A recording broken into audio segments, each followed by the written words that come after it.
Friends, आज के इस वीडियो में हम आपको दुनिया की सबसे रहस्यमय आर्कियोलॉजिकल साइट्स के बारे में बताने जा रहे हैं। तो चलिए शुरू करते हैं इस वीडियो को।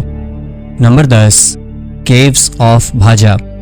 भारत में मुंबई और पुणे को जोड़ने वाला हाईवे बहुत पहले एक जंगल हुआ करता था और इसके नजदीक पत्थरों पर उकेरी गई गुफाएं हैं। ये केव 2nd सेंचुरी बीसी के समय की हैं।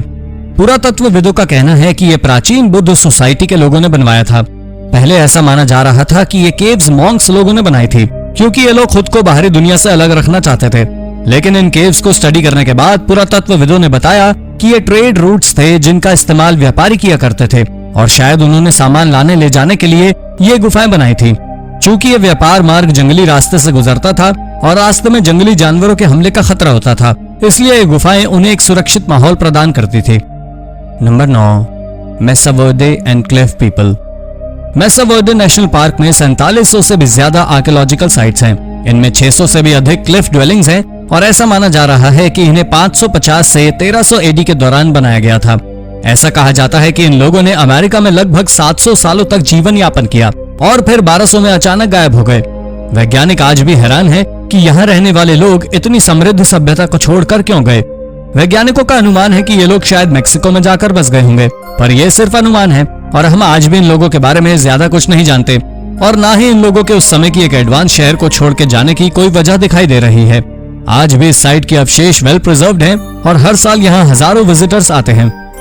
Number 8, Mycenaean palace of Kydonia. Minoan civilization के समय काइडोनिया का ये माइसिनियन पैलेस जितनी महत्वपूर्ण आर्कियोलॉजिकल साइट है, इसने एक्सपर्ट्स को उतना ही कंफ्यूज भी किया है।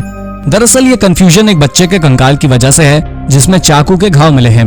वैज्ञानिक समझ ही नहीं पा रहे थे कि एक बच्ची को इतनी बर्बरता से क्यों मारा गया, पर हाल ही में हुई स्टडी में सामने आया कि मिनियन लोग वर्जिन लोगों की बलि दिया करते थे। हालांकि ये कॉमन रिचुअल नहीं था, लेकिन प्राकृतिक आपदा के समय वो अपने भगवान की नाराजगी दूर करने के लिए करते थे। 13वीं सदी में जब बड़ा भूकंप आया और मिनियन सिविलाइजेशन का एक बड़ा हिस्सा नष्ट हुआ, तो इन लोगों ने इस लड़की के साथ 43 भेड़ें, 4 सुअर और एक बैल की बलि दी गई थी। ये सभी अवशेष पुरातत्वविदों को पैलेस के नीचे दफन मिले। Number 7, lost imperial home. Japan के एक छोटे से शहर नारा में एक इंपीरियल हाउस के काफी सारे अवशेष मिले हैं। ये जापान में पिछले कुछ सालों में खोजे गए सभी रिमेन्स में से सबसे बड़ा है। ये हाइयो कायो पैलेस नाम की एक साइट पर पाया गया। ये जगह पहले जापान की राजधानी हुआ करती थी। ये सभी अवशेष 8th सेंचुरी के समय के हैं। आर्कियोलॉजिस्ट ने अभी एक ही बिल्डिंग खोजी है जो एक सिंगल पिलर पर बनी हुई थी और ऐसा माना जा रहा है कि ये एम्परर कोकेन के रहने की जगह थी। एम्परर कोकेन ने जापान पर साल 713 से 740 तक शासन किया। कमाल की बात यह भी है कि कोकेन जापान की पहली फीमेल शासक नहीं थी, बल्कि 6वीं थी और हम 1300 साल पहले की बात कर रहे हैं। तो आपको क्या लगता है, 1300 साल पहले जापान में महिलाओं की स्थिति बेहतर थी? हमें कमेंट में जरूर बताएं। Number 6, the labyrinth of Colosseum. Rome का कोलोसियम दुनिया के सबसे आइकॉनिक आर्किटेक्चर में से एक है। ये देखने में आपको जितना आकर्षक लगता है, इसके अवशेष भी उतने ही फैसिनेटिंग है। कोलोसियम के फर्श के नीचे एक लेबिरिंथ है जो कि लकड़ी के फर्श के नीचे छिपा हुआ था। 80 एडी के दौरान ये लेबिरिंथ में कई तरह की एक्शन फाइट्स होती थी, लेकिन ये कोई नहीं जानता था कि ये किस तरह की फाइट्स होती थी। हाल ही में एक जर्मन आर्कियोलॉजिस्ट ने लेबिरिंथ पर 14 साल की रिसर्च के बाद बताया ये जगह जानवरों के एक्शंस के लिए यूज की जाती थी। यहाँ पर स्लेव्स को जानवरों से लड़ने पर मजबूर किया जाता था। लेकिन रोमन साम्राज्य के अंत तक कोलोसियम का अस्तित्व पूरी तरह खत्म हो गया। यहाँ तक कि लोगों को लगता था कि ये कोई पुराना मंदिर है और 16वीं सदी में एक पोप ने इसे वूल फैक्ट्री में कन्वर्ट कर दिया। नंबर 5, मोरे घाट डॉल्मेन साइट। जॉर्डन की यह साइट एक्सपर्ट्स के लिए एक बड़ी मिस्ट्री है। यहाँ करीब 100 से अधिक मोनोलिथ स्टोन्स पाए गए हैं। कुछ लोग इस जगह को जॉर्डेनियन स्टोनहेंज भी कहते हैं। एक्सपर्ट्स आज भी ये पता लगाने की कोशिश कर रहे हैं कि ये साइट क्यों इस्तेमाल की जाती थी। इस जगह से प्राचीन कल्टिक बिल्डिंग्स, स्टोन मेगालिथिक जिन्हें डॉल्मेन कहा जाता है, वो मिले हैं। यहाँ से प्राचीन सभ्यता के ट्रेसेस भी मिले हैं। अजीब बात यह है कि पहले के समय में रिचुअल और ब्लैक मैजिक से जुड़ी जगहें रिहायशी इलाकों से बहुत दूर होती थी। फिर इस सिविलाइजेशन में ये जगह सेटलमेंट के पास क्यों थी, ये समझना एक्सपर्ट्स के लिए भी मुश्किल है।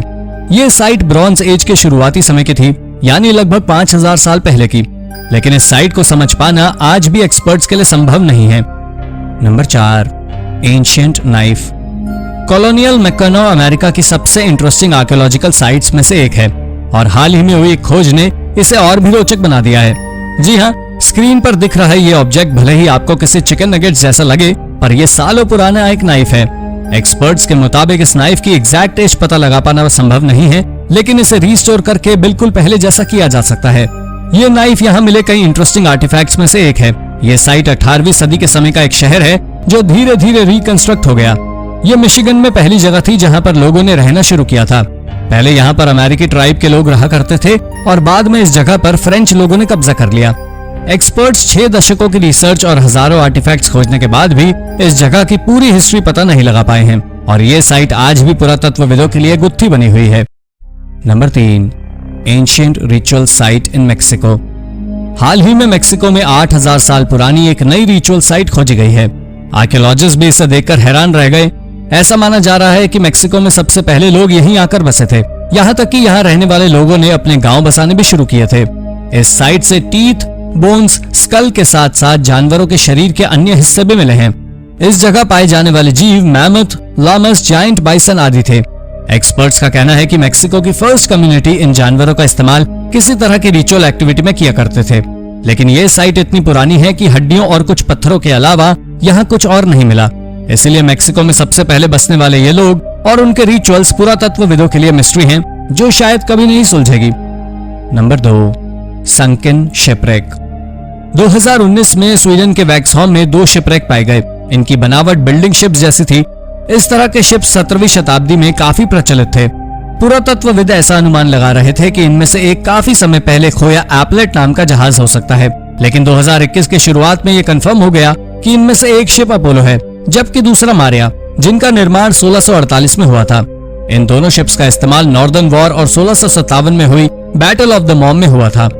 हिस्टोरिकल रिकॉर्ड्स के अनुसार 1676 में ये दोनों शिप्स डिफेंस बैरियर बना दिए गए थे, लेकिन इसकी लोकेशन किसी को पता नहीं थी।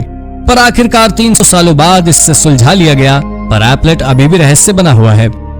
Number 1, new theory of Nazca lines.